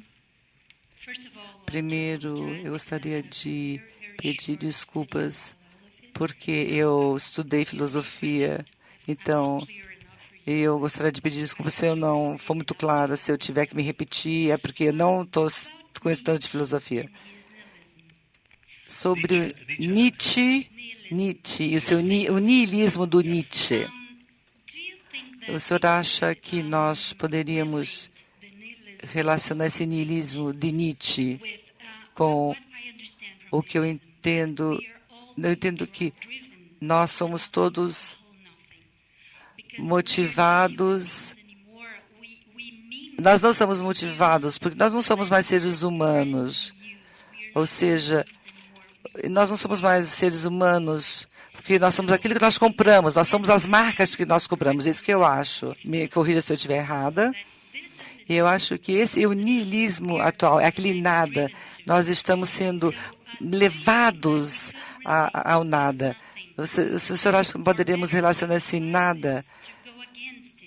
Como é que nós podemos contrariar isso com a ideia cristã de um Deus? Ou seja, o Deus se doou aos outros. Se nós nos doarmos aos outros, o senhor acha que nós podemos resolver esse problema desse nada, desse niilismo? Sim. Eu espero que todos entenderam a pergunta. Tudo bem? Vocês gostariam que eu repetisse a pergunta? Tudo bem? Tudo bem? Vamos entender a pergunta? Ok. O Nietzsche é descrito com muita frequência como um niilista. Ele escreveu livros ao longo de 20 anos, antes que ele enlouqueceu, antes de ter enlouquecido. O Nietzsche, eu acho que ele tinha eu acho que é uma meia-verdade dizendo que ele era niilista. Eu acho que Nietzsche, ele falava muito sobre o super-homem, sobre o Zaratustra, o ideal, e ele certamente detestava a civilização do seu tempo na Alemanha. Ele não fazia só críticas sobre mulheres, mas também criticava os alemães, falava mal dos alemães. Ele não gostava do mundo moderno, isso é verdade. Mas acho que parte dele não gostava do mundo moderno porque ele tinha um ideal. Ele tinha um ideal de algum tipo de poder, algum tipo de capacidade que os seres humanos podiam exercitar, que ele achava que o mundo moderno não nos deixava exercitar essa capacidade. Bom, um bom exemplo que sua pergunta levantou é essa cultura de consumo. Nós somos aquilo que temos, nós somos aquilo que compramos. O seu status na sociedade é medido pelo seu automóvel, pela marca do seu automóvel, pela sua bolsa de grife. E as pessoas, quando compram um carro novo, elas ficam felizes. Mas depois a mulher compra uma bolsa nova, a mulher fica feliz porque pode exibir a bolsa para os seus amigas, depois perde graça e essa bolsa se torna uma coisa qualquer que está lá largada no meio do armário. Então, esse mundo de consumo não traz satisfação nem felicidade. E eu acho que quando você é mais velho, ou quando você tem a minha idade, ou seja, bem velho, então eu fico pensando, nossa, eu gastei muito dinheiro. E você começa a pensar, puxa, mas eu gastei, a vida passou por mim. O Aristóteles achava que felicidade é o exercício de uma virtude específica. Bom, eu não vou falar sobre a virtude, mas eu acho que felicidade realmente vem do exercício das capacidades do que dos... ou sempre, se você compra alguma coisa, não é um tento, simplesmente significa que você tem dinheiro, ou você ganhou dinheiro o suficiente para comprar aquilo que você quer. Se você ganha dinheiro, isso pode ser um tento, mas aquilo que você compra não é. Então, eu acho que você tem razão. O consumerismo leva a um sentido de niilismo, de algo que foi desperdiçado. Psicologicamente, que isso é verdade. As pessoas mais felizes são as pessoas que exercitam alguma atividade que vale a pena, ou seja, elas acham que alcançam algum objetivo.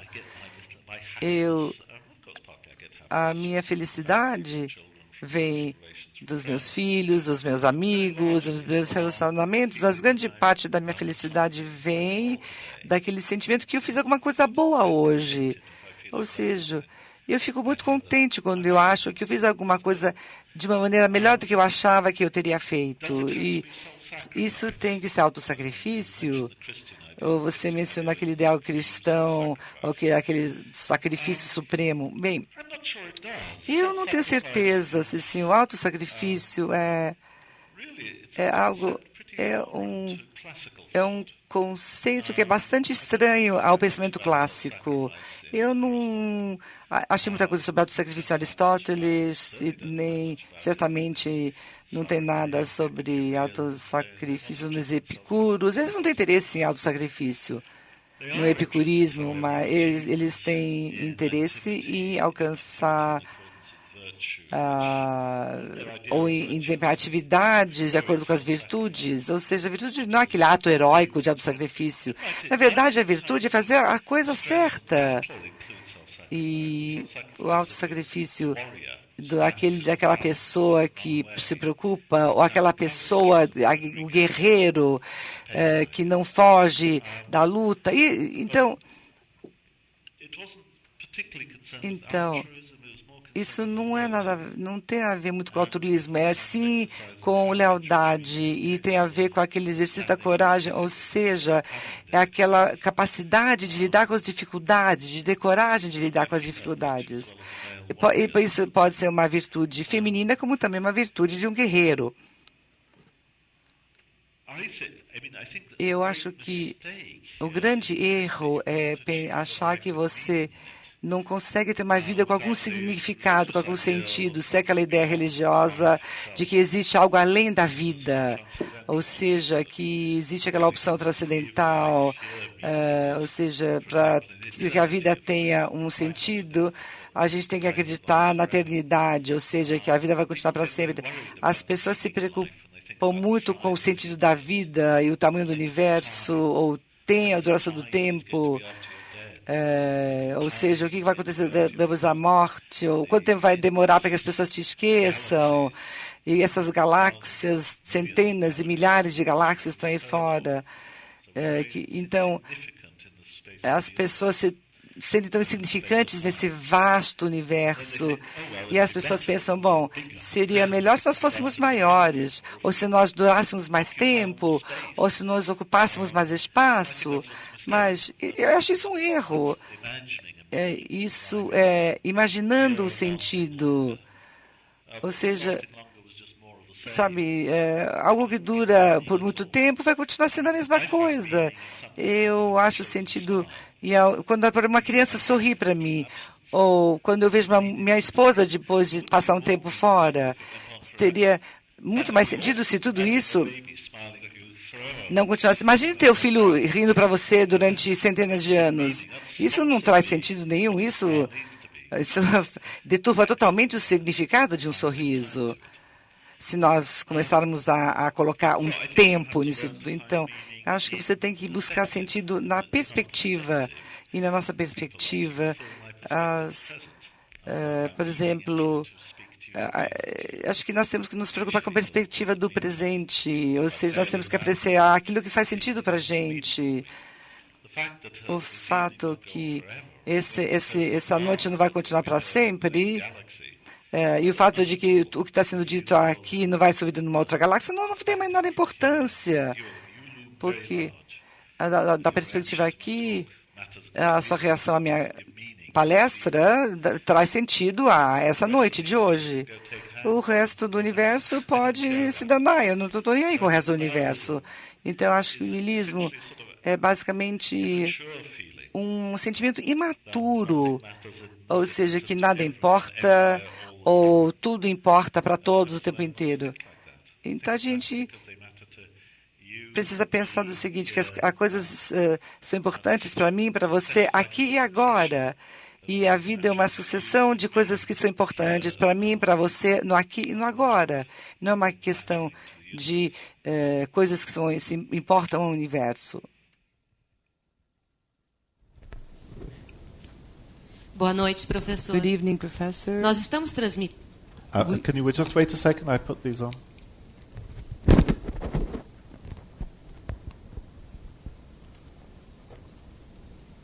Boa noite, professor. Good evening, professor. Nós estamos transmitindo no site da CPFL Cultura, onde mais de 500 internautas nos acompanham, e eles fizeram uma série de perguntas. A Tainá quer saber o que o senhor diria para os futuros filósofos, para os estudantes de filosofia. Qual ideia, reflexão ou conselho o senhor daria para essas pessoas?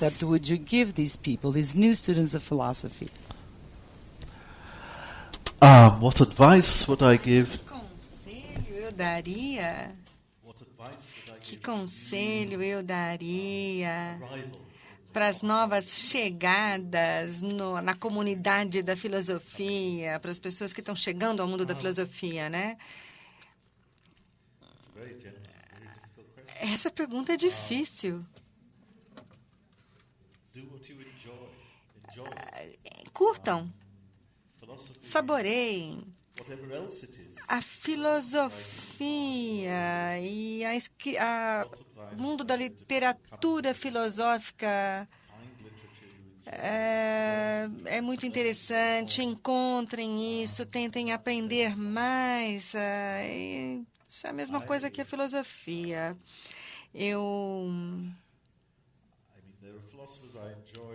Tem filósofos que eu gosto mais do que outros, mas, eventualmente, nós podemos saborear aqueles que são mais difíceis, porque a gente pode gostar de superar dificuldades. Eu mencionei o David Hume, talvez seja o escritor filosófico mais desafiador. É um belo escritor, generoso, com bom coração, uma pessoa com uma boa visão das coisas. Ele foi conhecido como o Bom Davi na época do Iluminismo. Então, ele é um prazer ler esse filósofo. Às vezes ele é difícil, mas esse é um ponto de prazer. Então, nós podemos ler Hume e ler Kant. E aí nós começamos a ler Immanuel Kant, que não é nem próximo de estar tão prazeroso. A leitura dele não é tão prazerosa. Primeiro, teríamos que falar alemão, e as pessoas diziam que Hegel falava filosofia para falar alemão, mas muitos alemães falam e têm tradução para o inglês, porque o inglês pode ser inteligível de uma forma que o alemão não é inteligível, mas mesmo assim, o Kant eventualmente é prazeroso, porque ele tem uma visão muito interessante das coisas. E ele escreve coisas que são importantes, merecem ser lidas, e essa é uma outra esfera. É como observar o nosso jogador de xadrez preferido, e aí a gente descobre que existe um outro que joga ainda melhor. Um bom escritor de filosofia, por exemplo, é o Wittgenstein. O Wittgenstein é um estilista maravilhoso, e ele é maravilhoso na tradução também. A tradução dele é boa. Mas se lemos Wittgenstein, podemos apreciar a linguagem, mas é muito difícil apreciar a forma que a argumentação está seguindo. Ele não faz essa argumentação de uma forma linear, ele faz a argumentação ao redor do problema, porque ele faz com que vocês vejam tudo com uma luz, sob uma luz diferente. Mas, mais uma vez, quando aprendemos a ver isso, a gente fala, isso não é maravilhoso? E a gente gostaria de poder ter tido a mesma ideia. E isso é um ato de prazer também. Então, esse é meu conselho para qualquer um que estiver começando no mundo da filosofia. Mas, então, Não fiquem achando que essa filosofia fácil e bonita é a última palavra, porque nunca vai ser a última palavra. Então, é como apreciar música. Todo mundo começa apreciando Mozart, aquele tipo de música que a gente ouve em restaurante, elevadores e etc. Mas aí, gradualmente, começamos a ouvir Beethoven ou Brahms. E aí as coisas vão ficando mais difíceis, a gente tem que prestar mais atenção no que está ouvindo. Mas a gente não tem que perder o prazer e dizer, antigamente eu gostava de música prazerosa, agora eu estou mais interessado numa música ruim. Então, na verdade, o que a gente está dizendo é que eu gostava de coisa bonita e música que não exigia muito, e agora eu estou fascinado por uma música mais difícil. Então, a mesma coisa com a filosofia.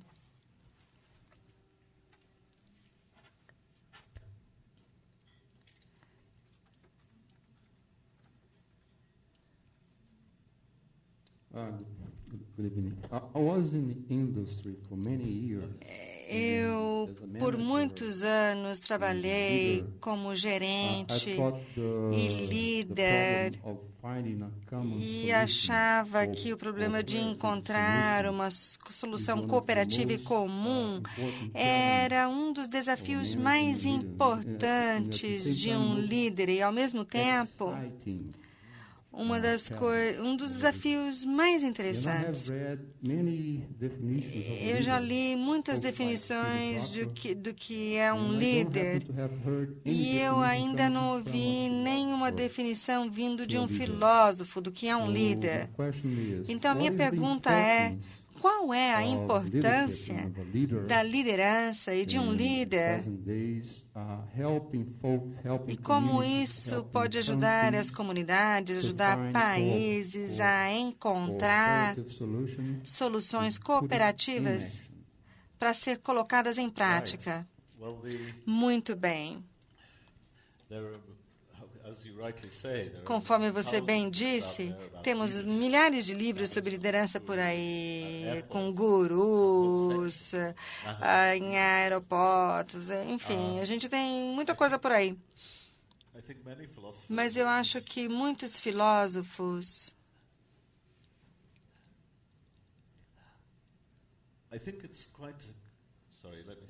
Desculpe, deixa-me pensar um pouquinho. A pergunta é uma coisa nova para mim. Eu tenho que pensar bem.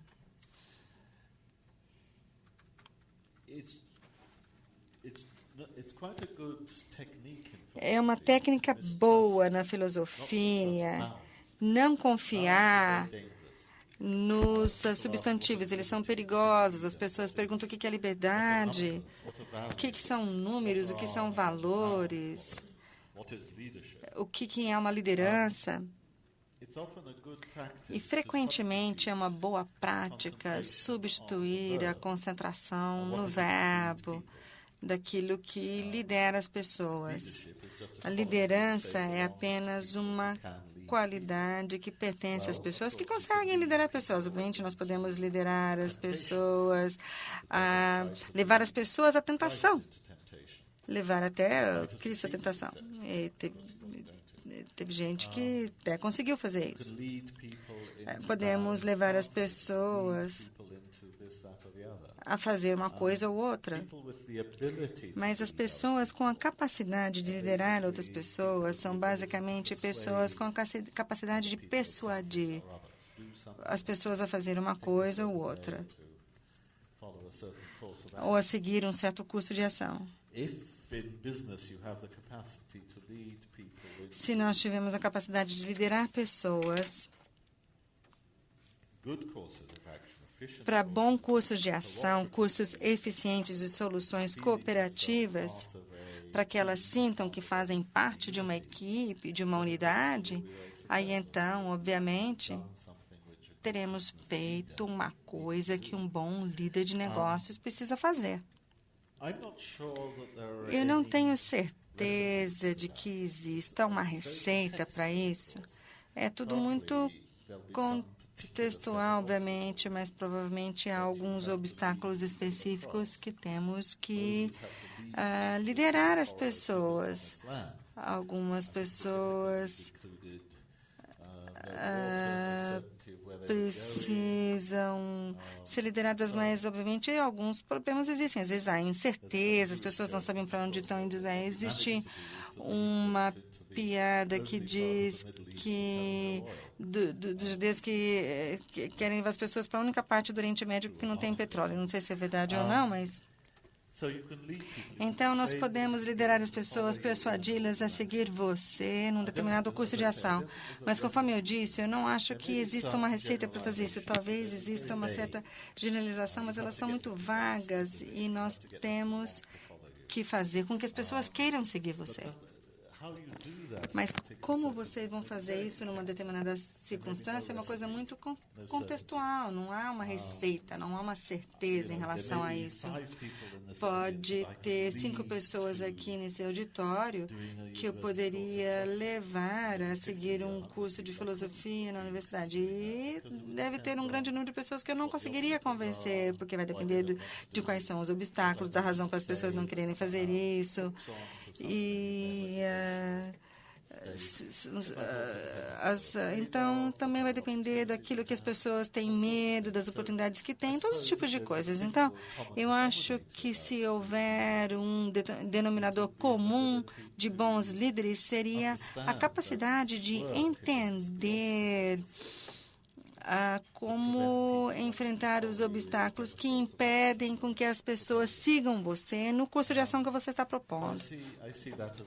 Então, eu vejo isso como um problema constante dos seres humanos. Talvez nós gostássemos que as pessoas nos seguissem nos cursos de ação que nós gostaríamos.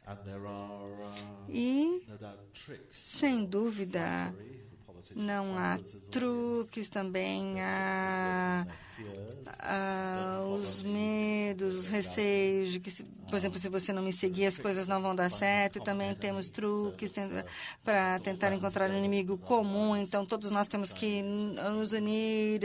Caso contrário, os chineses vão ganhar de nós. E também as pessoas têm natureza de ganância, competição. Nós temos todas essas amarras motivacionais e nós temos que utilizá-las para persuadir as pessoas a seguirmos. Mas as pessoas têm diferentes medos, receios, diferentes fontes de orgulho. E como vai funcionar em determinado momento, isso tem a ver com inteligência emocional. Precisamos disso para determinar o que vai funcionar para um determinado grupo, num determinado momento. E, além disso, temos que pensar nos indivíduos que estão tentando liderar outros indivíduos. E como pensamos em indivíduos tentando liderar um grupo de pessoas, eu acho que a dinâmica de grupo é muito difícil de entender. Então, todos nós ensinamos. Então, no começo de todos os anos, eu participo de uma aula. Eu posso ensinar o mesmo tópico que já ensinei, dei aula mais de 20 vezes para os mesmos tipos de aluno, mas a dinâmica de uma aula pode ser totalmente diferente. Às vezes, elas ficam do meu lado e é fácil, acho que está tudo indo bem, e elas curtem a aula, e funciona como mágica, é fácil. Mas, às vezes, eu fico sentado lá, a atmosfera, o clima não está muito bom, e a gente tem 1 ou 2 pessoas que causam problemas e que, às vezes, disseminam uma atmosfera, um clima de falta de confiança, e a aula não funciona. Então, eu não tenho uma receita para tornar uma aula que não funciona numa aula que funciona, embora eu vou tentar citar vários aspectos motivacionais. A gente pode fazer com que as pessoas fiquem com medo, ou eu posso apenas tentar persuadi-las, dizendo que eles vão se divertir muito mais se começarem a cooperar. Mas é difícil, eu posso fazer com que elas fiquem com medo, com vergonha. No ano passado, o pessoal foi muito melhor do que vocês, por exemplo. Então, vocês têm que ver o que vai funcionar. A gente faz isso por tentativa e erro. Professor Blackburn. Para a última pergunta da noite. Yes. Vamos passar para a última pergunta da noite. Pedimos desculpa para quem não conseguiu ser atendido. Obrigado. Ok. Parabéns por sua palestra. Eu conheço o senhor como homem que tenta, a cada dia, tirar a filosofia das Torres de Marfim, né, e levá-las, digamos, numa linguagem brasileira, às favelas. Nós temos hoje 3 desafios quando nós falamos em filosofia, ou 3 visões. Há aqueles que acham que filosofia é a arte de pensar o pensamento pensado. Então, as faculdades ensinam ele a sair de lá e dizer assim, como dizia Nietzsche, como dizia Spinoza, como dizia Immanuel Kant, como dizia Aristóteles, Platão, e jamais, como digo eu, como dizia eu mesmo. Nós temos uma outra vertente aqui nesse país, que é a praticidade da filosofia. Quando se quer desqualificar o pensamento de alguém, disse, seja prático, pare de filosofar. E nós temos aqueles que sabem, que são os conscientizados, que filosofia é o amigo da filosofia, o amigo da vida, do saber e etc. A pergunta que eu faço para o senhor é, quais são os desafios de popularizar a filosofia baseada nessas 3 visões diferentes? That's a very good question. Essa é uma pergunta muito boa. Deixe-me criticar uma palavra na pergunta. Essa também foi uma palavra que foi utilizada na minha apresentação. Eu não gosto de me considerar como alguém que populariza a filosofia. Eu me considero uma pessoa que leva as pessoas para a filosofia, mas eu não levo a filosofia para as pessoas. É bem fácil dar aquilo que eu acho, considerando uma canja de galinha para a alma, uma coisa... o tipo de leitura que a gente obtém em estudos de gerenciamento.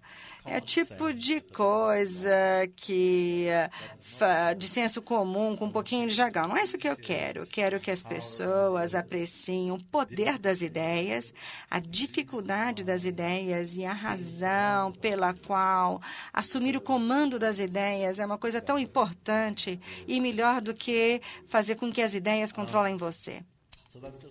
Então, essa é só uma palavra sobre a popularização. Obviamente, tem gente que vai ficar cética e dizer, eu não preciso desse negócio. Isso certamente é verdade. Em grande parte da vida, a gente não precisa dessas coisas. A gente pode entrar no Google para obter certas informações. Não precisamos de filosofia. Se estivermos interessados nas categorias de estrutura, em termos de cooperação, política e ética. Se as pessoas disserem que isso não é prático, eu acho que isso em si é um tipo de cegueira. Nós conceituamos o mundo, pensamos no mundo em termos de conceitos. Então, vamos pensar, por exemplo, no progresso. Imediatamente podemos começar a interrogar isso e perguntar para onde é que está indo o progresso nesse sentido. Então, temos que pensar no progresso como uma razão. Todos nós gostamos de achar que somos razoáveis. Então, alguém como Hume chega lá e começa a interrogar o conceito de razão. E o que vem a ser a razão na experiência humana? Todos nós gostamos de dizer que aprendemos através da experiência, mas o que vem a ser a experiência? A experiência é filtrada, especialmente pela memória. Então, como é que nós vamos saber que estamos utilizando uma experiência da forma correta ou não para chegar à nossa ideia das coisas? A gente não tem que se fazer essas perguntas, e tem gente que não tem interesse nenhum sobre essas perguntas. O meu próprio pai era um engenheiro e ele nunca conseguia entender o que eu fazia. Eu tentava explicar para ele, mas eu acho que o único problema filosófico que ele achou interessante foi como é que eu fico sabendo que eu estou vendo as cores da mesma forma que você está vendo. Você pode ver isso como um problema da consciência do homem. Mas eu acho que esse problema pode ser solucionado, na verdade. mas ele achou que esse problema achava que esse problema era insolúvel. Mas aí ele colocou isso tudo de lado e continuou trabalhando com a engenharia e a solução dos seus próprios problemas. Então, para mim, um quebra-cabeça, para ser resolvido, eu preciso de ter uma certa ambição de um jovem filósofo. E eu acho que, na verdade, o grande economista Keynes disse que um homem prático de negócios acha que é imune às ideias, quase que sempre são escravo de algum economista, de uma teoria, de uma visão. E eu acho que a teoria sobre a qual eu estou falando, de que a ganância é uma coisa boa, de que a mudança no clima das ideias, onde o egoísmo e a prevalência do mercado nos últimos 20 anos, essa foi uma mudança no campo das ideias. E alguém que se vê como um ideólogo, mas ele certamente tinha ideias, e, em certos aspectos, as ideias dão errado. Por exemplo, o Hitler tinha várias ideias. Ele tinha uma ideia sobre o que era uma nação, sobre o que era raça, que não tinha nenhum fundamento biológico. Ele tinha suas ideias sobre economia, que tinha também um fundamento muito ruim. Ele também tinha sua ideia sobre paranoia, a definição de elementos ruins da sociedade que faziam as coisas pior do que as outras pessoas. Então, a ideologia como um todo era um misto de ideias, algumas delas baseadas no romancismo, outras no cristianismo e outros elementos. Então, nunca podemos ter certeza de para onde um conjunto de ideias ruins vai nos levar.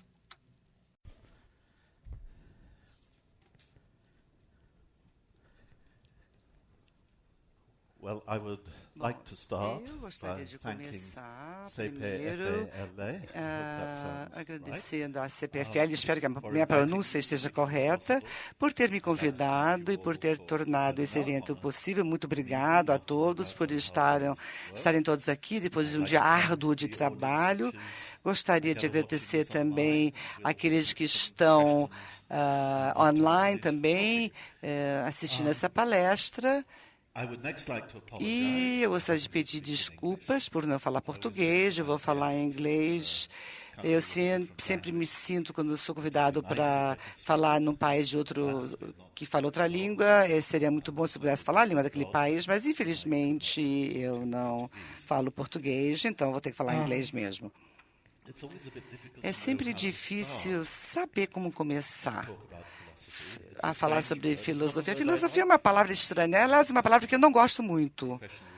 Embora a minha vida profissional sempre tenha girado em torno da filosofia, tem uma história sobre duas pessoas fofocando, estavam no ônibus fofocando, e uma pessoa estava reclamando que a vida é terrível, que ela havia perdido emprego, que estava tendo dificuldades com os filhos, assim por diante. Aí a outra pessoa responde, bem, você tem que ser, sabe, não pense sobre os seus problemas, seja um filósofo. Então, esse é um aspecto de filosofia, ou seja, aquela ideia que faz com que a filosofia faz com que você encare de forma estoica os problemas cotidianos e pense em coisas mais, mais complexas. Eu não concordo com isso. Eu acredito que quando as coisas estão erradas ou meus filhos são um desapontamento, eu não acredito que a filosofia seja uma solução. Eu prefiro, como eu digo isso em um dos meus livros, eu prefiro o termo engenharia conceitual.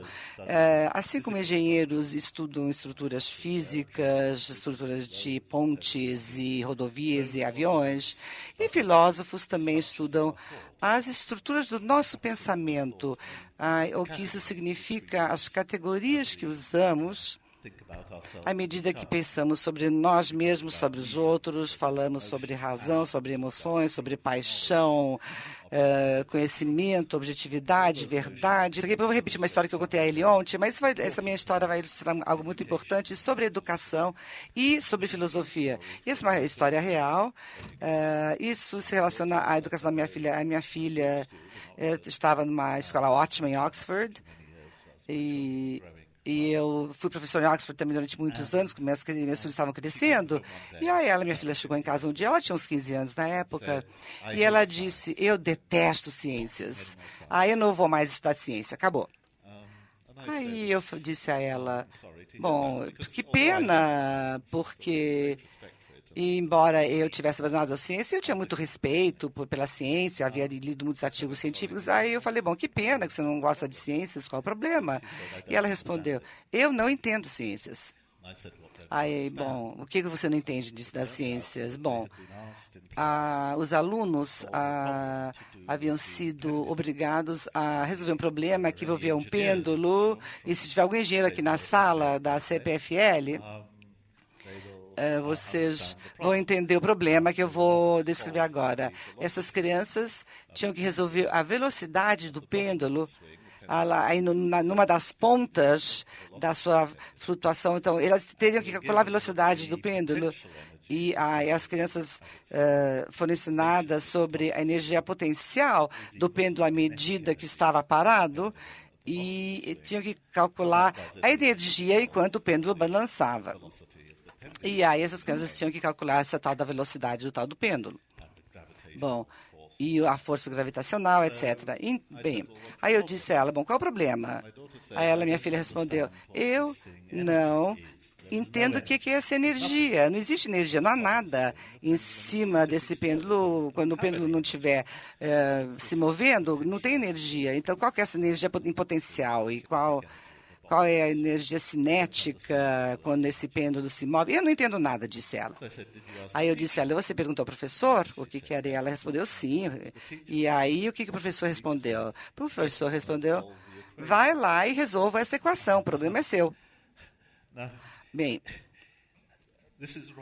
bom, isso é totalmente errado, não é? É totalmente errado.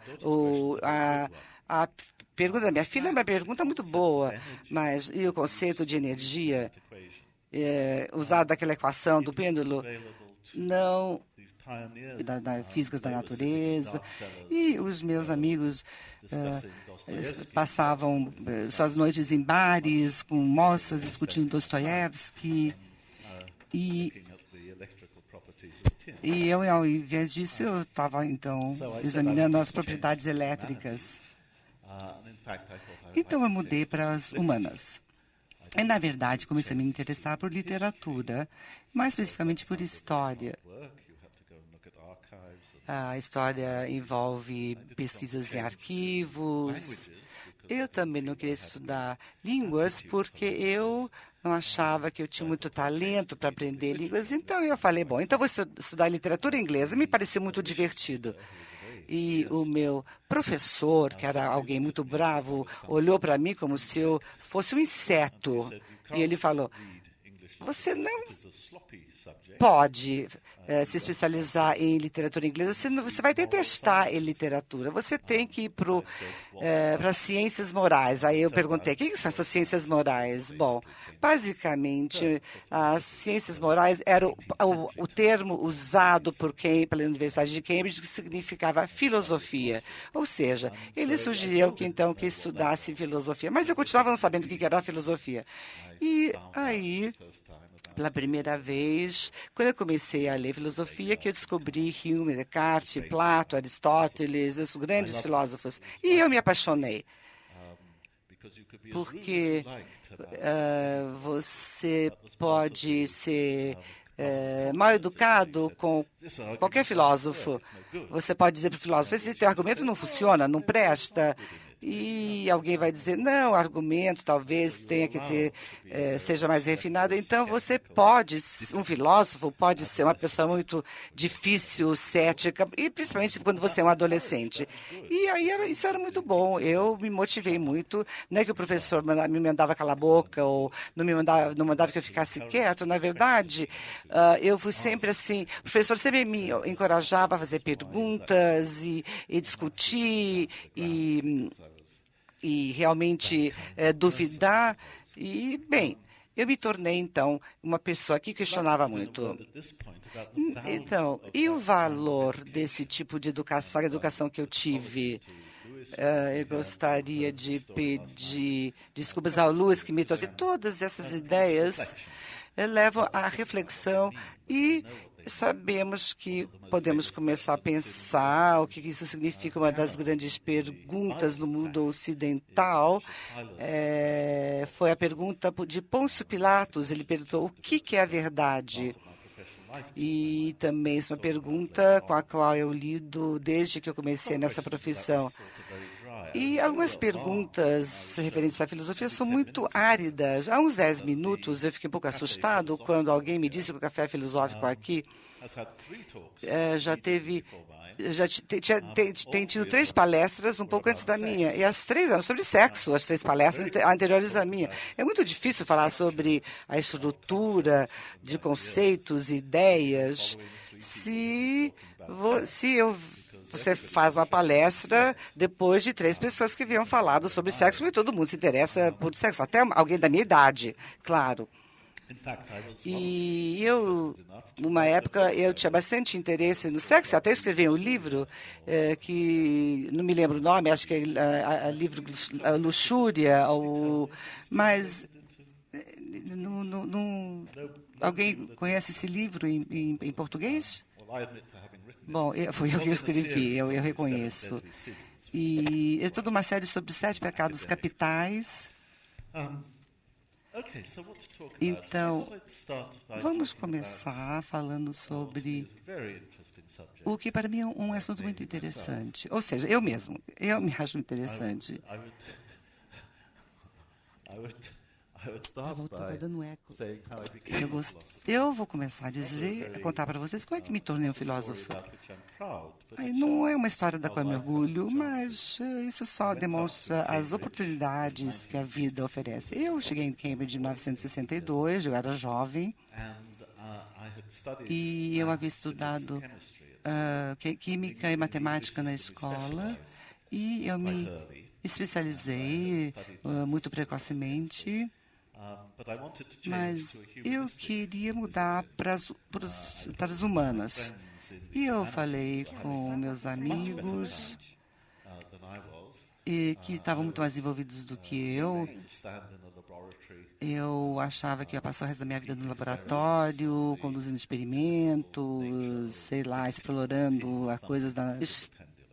Estava disponível aqueles que inventaram o pêndulo, os primeiros estudos científicos sobre o pêndulo, provavelmente começaram com Galileu, talvez um pouco antes, mas certamente começou com Galileu, que foi a primeira pessoa que observou que aquele período, ou seja, o tempo em que o pêndulo se movia era correspondente à sua massa, independente do ângulo no qual ele se movia. Então, havia essas propriedades do pêndulo. O pêndulo, então, foi estudado por Huygens, Leibniz, Newton, Isaac Newton, Euler, e no século XIX, mais uma vez foi estudado, e por volta de 1870, o conceito de energia, que a filha estava querendo entender, foi só aí que esse conceito se tornou uma propriedade da física. Ou seja, esse conceito, na verdade, apareceu no fim do século XIX. E depois apareceu a energia eletromagnética, a energia termodinâmica, ou seja, as equações entre a energia de calor. Ou seja, a minha filha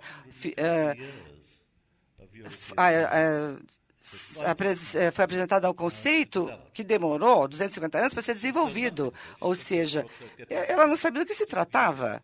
O professor simplesmente falou, escuta, vire-se, faça a tal da equação. Ela não sabia do que se tratava. Bem, como a minha filha não conhecia a história do pêndulo e esses grandes cientistas filósofos argumentaram sobre o valor de energia.